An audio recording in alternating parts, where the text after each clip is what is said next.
মহান আল্লাহ কেন রমজানুল মুবারাকের রোজা মুসলমানদের ওপর ফরজ করেছেন? রোজা ফরজ হওয়ার কারণ কি? রোজা রাখলে মানুষ কি পায়? আর কি রমজানুল মুবারাকে রিজিক বাড়িয়ে দেওয়া হয়? এই বরকতময় মাসে মহান আল্লাহ রহমত কিভাবে নাজিল হয়? রমজানুল মুবারাকের পবিত্র মাসে শয়তানকে কেন বন্দী করা হয়?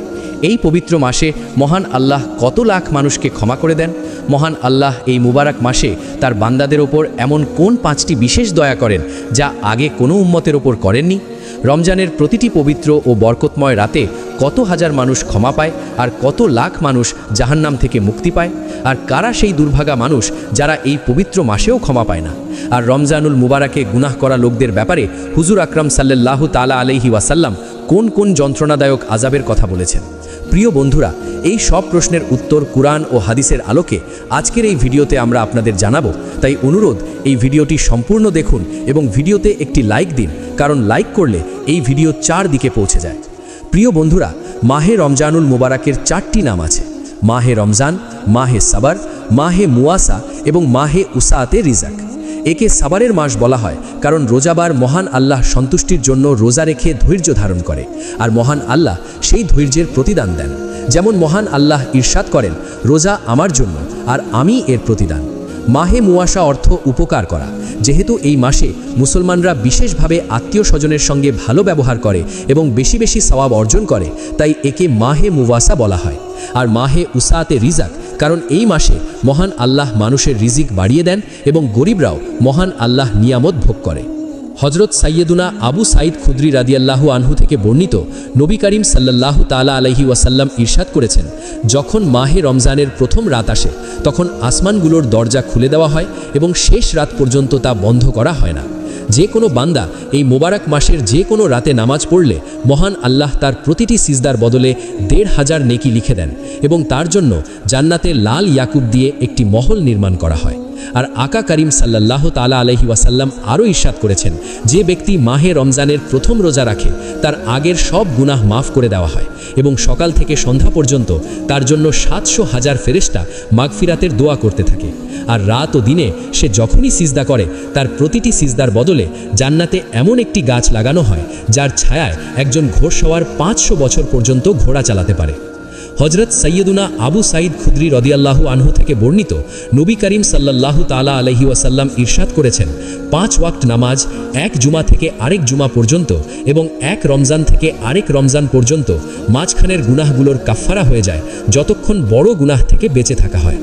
আর হজরত সৈয়দুনা আব্দুল্লাহ ইবনে মাসুদ রাদিয়াল্লাহু আনহু থেকে বর্ণিত, নবী করিম সাল্লাল্লাহু তাআলা আলাইহি ওয়াসাল্লাম ইরশাদ করেছেন, রমজান শরীফের প্রতি রাতে আসমানে সুবহে সাদিক পর্যন্ত একজন ঘোষণাকারী ফেরেশতা ঘোষণা করতে থাকে, হে ভালো কাজের ইচ্ছা পোষণকারী, তোমার নিয়ত মজবুত করো এবং খুশি হয়ে যাও, আর হে মন্দ কাজের ইচ্ছা করা ব্যক্তি, মন্দ কাজ থেকে বিরত থাকো। আছে কি কেউ ক্ষমা প্রার্থনা করার যাকে ক্ষমা করে দেওয়া হবে? আছে কি কেউ তওবা করার যার তওবা কবুল করা হবে? আছে কি কেউ দোয়া করার যার দোয়া কবুল করা হবে? আছে কি কেউ প্রার্থনাকারী যার প্রার্থনা পূরণ করা হবে? মহান আল্লাহ রমজানুল মুবারাকের প্রতিটি রাতে ইফতারের সময় ৬ লক্ষ গুনাহগারকে জাহান্নাম থেকে মুক্ত করে দেন। আর ঈদের দিনে পুরো মাসের সমান গুনাহগারদের ক্ষমা করে দেওয়া হয়। আর আরেক রেওয়ায়াতে হজরত মুহাম্মদ মুস্তাফা সাল্লাল্লাহু তাআলা আলাইহি ওয়াসাল্লাম ইরশাদ করেছেন, মাহে রমজানুল মুবারাকের প্রতিটি দিনে মহান আল্লাহ ১০ লক্ষ মানুষকে জাহান্নাম থেকে মুক্ত করে দেন।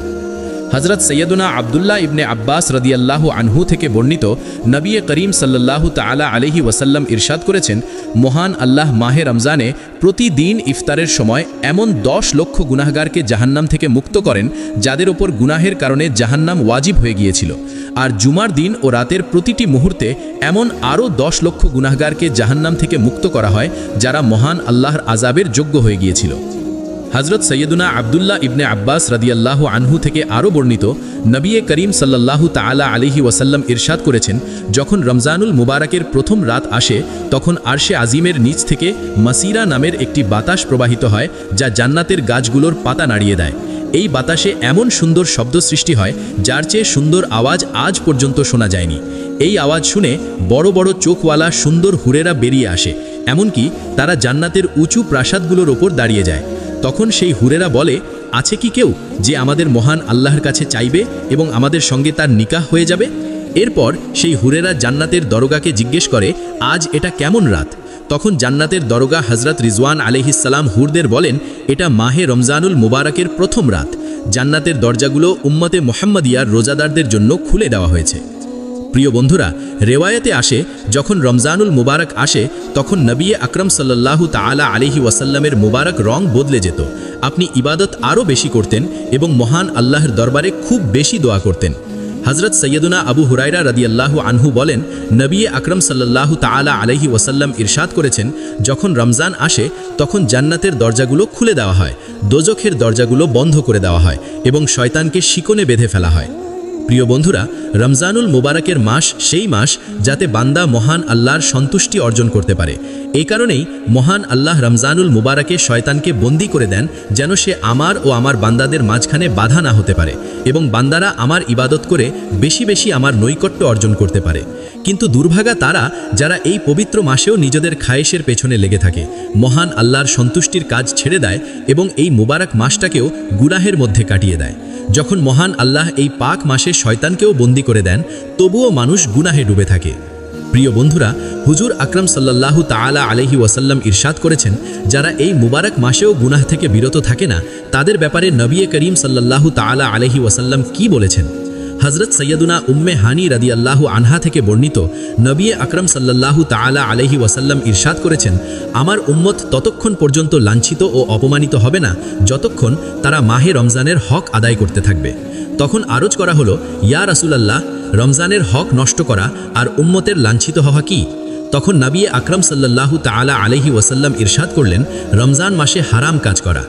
এরপর আরও বললেন, যে ব্যক্তি মাহে রমজানে জিনা করে বা মদ পান করে, মহান আল্লাহ এবং তার সব ফেরেশতা পরবর্তী রমজান পর্যন্ত তার ওপর লানত করতে থাকবেন। অতঃপর যদি সে ব্যক্তি পরবর্তী রমজানের আগে মারা যায়, তবে তার কাছে এমন কোনো নেকি থাকবে না যা তাকে জাহান্নামের আগুন থেকে রক্ষা করতে পারে। তাই মাহে রমজানের ব্যাপারে ভয় করো, কারণ যেমন এই মাসে নেকি বাড়িয়ে দেওয়া হয়, তেমনি গুনাহের হিসাবও কঠিন হয়। প্রিয় বন্ধুরা, এবার কথা বলি, রোজা রাখার উদ্দেশ্য কি? রোজা কার উপর ফরজ আর কারা রমজানে রোজা না রাখার অনুমতি পায়? এ প্রসঙ্গে মহান আল্লাহ কুরআন পাকের সূরা বাকারাতে ইরশাদ করেন, হে ঈমানদারগণ, তোমাদের ওপর রোজা ফরজ করা হয়েছে যেমন তোমাদের পূর্ববর্তীদের ওপর ফরজ করা হয়েছিল, যেন তোমরা পরহেজগার হয়ে যাও। আর এগুলো গোনা কয়েকটি দিন। সুতরাং তোমাদের মধ্যে যে অসুস্থ বা সফরে আছে, সে অন্য দিনে সেই সংখ্যা পূর্ণ করবে। আর যারা তা সহ্য করতে পারে না, তারা বদলে একজন মিসকিনকে খাবার দেবে। আর যে নিজের পক্ষ থেকে আরও ভালো কাজ করে, তা তার জন্য উত্তম। আর রোজা রাখা তোমাদের জন্য বেশি ভালো, যদি তোমরা জানতে। প্রিয় বন্ধুরা, এই আয়াতে কারিমায়ে মহান আল্লাহ রোজার উদ্দেশ্য বর্ণনা করেছেন। হে ঈমানদারগণ, তোমাদের ওপর রোজা ফরজ করা হয়েছে যেন তোমরা মুত্তাকি ও পরহেজগার হয়ে যাও। এই আয়াতেই মহান আল্লাহ তাদের কথাও বলেছেন যাদের রমজানে রোজা না রাখার অনুমতি আছে। মহান আল্লাহ ইরশাদ করেন, যদি তোমরা অসুস্থ হও বা সফরে থাকো। এখান থেকে জানা যায়, সরই সফরে থাকা মুসাফিরের ওপর রোজা ফরজ নয়, সে রোজা ছাড়তে পারে।